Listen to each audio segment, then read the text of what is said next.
Quand on a besoin de guérir ou quand on fait face à une difficulté, le plus important en développement personnel, dans le cadre d'une thérapie, on va parler de cette émotion et comment la gérer, la digérer pour mieux l'accepter.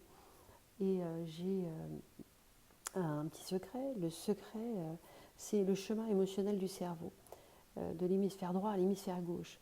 Alors, l'hémisphère droit, il est le premier à réagir face à une émotion ou une situation intense. Donc, il va capter les signaux non verbaux, les ressentis bruts, les images, les sensations. Donc, c'est le siège de l'intuition, de la globalité, de l'émotion pure. Il nous fait ressentir avant de comprendre. Alors que l'hémisphère gauche, lui, quand il prend le relais, c'est fondamental parce que c'est là où on va guérir, parce qu'on va mettre des mots et on va analyser et organiser l'expérience. D'ailleurs, ça peut se faire pendant le sommeil, cette partie-là. Donc il va transformer ce vécu en récit, en sens et en plan d'action surtout pour guérir. Et c'est lui qui permet de traverser l'émotion en la nommant et en la comprenant.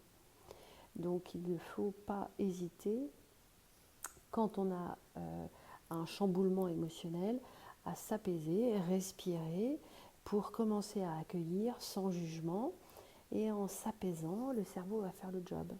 Quand on a besoin de guérir ou quand on fait face à une difficulté, le plus important en développement personnel, dans le cadre d'une thérapie, on va parler de cette émotion et comment la gérer, la digérer pour mieux l'accepter.